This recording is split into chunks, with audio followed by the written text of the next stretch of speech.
বন্ধুরা, আজকে আমি আপনাদের মোচার পকোড়া তৈরি করে দেখাবো। মোচার একদম উপরের শক্ত অংশগুলো দিয়ে তৈরি করব। এগুলোকে আমি ভালো করে ধুয়ে নিয়েছি। এখন এগুলোকে একদম ছোট ছোট করে কেটে নেব।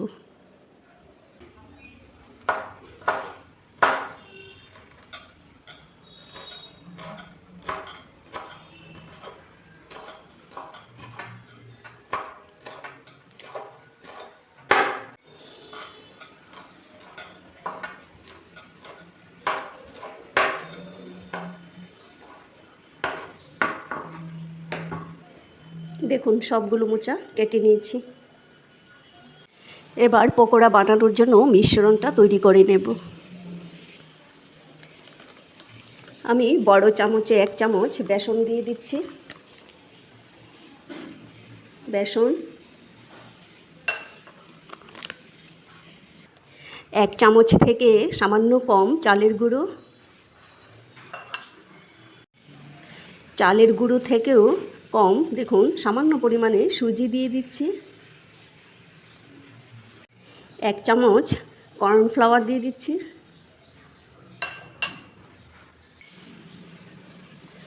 লবণ,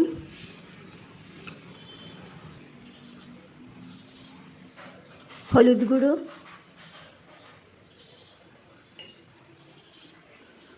শুকনো লঙ্কার গুঁড়ো। ঝালটা অবশ্য যে যেরকম পছন্দ করেন সেই অনুযায়ী দেবেন। এগুলোকে এখন মিক্স করে নিচ্ছি।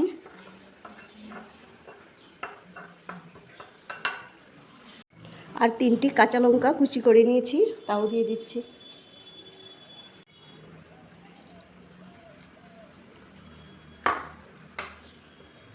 অল্প অল্প করে জল ঢেলে মিশ্রণটা তৈরি করতে হবে।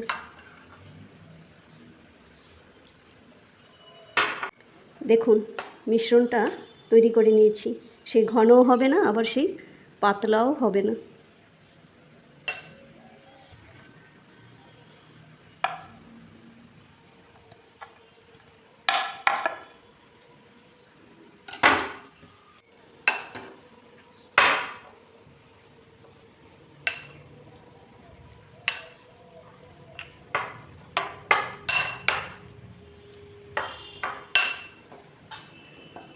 এখন পকোড়াগুলো তৈরি করব।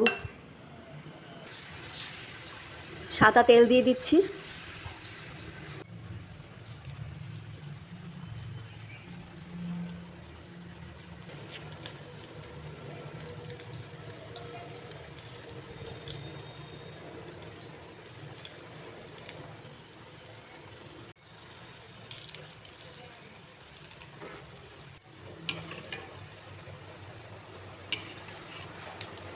সঙ্গে 2টি শুকনো লঙ্কাও ভেজে নিচ্ছি।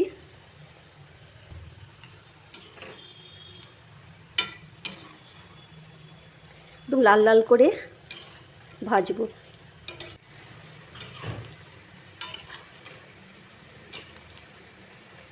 দেখুন, পকোড়াগুলো হয়ে গেছে, নামিয়ে নিচ্ছি।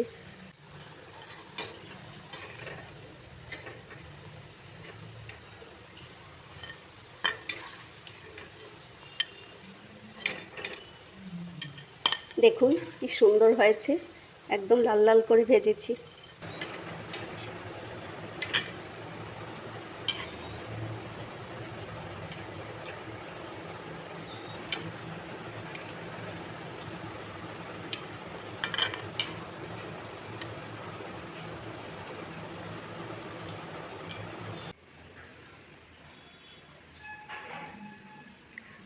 মোচার পকোড়া দিয়ে খাওয়ার জন্য এখানে পুদিনা পাতা বেটে নিয়েছি, তেঁতুল দিয়ে, পাকা তেঁতুল দিয়ে, আর এখানে টমেটোর সস। তা দিয়ে খেতে কিন্তু অপূর্ব লাগে। আর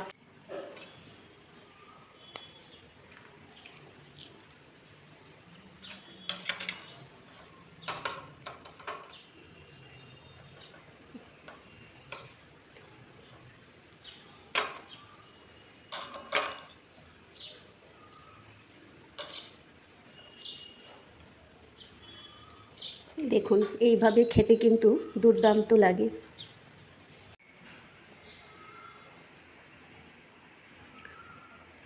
থ্যাংক ইউ এভরিওয়ান।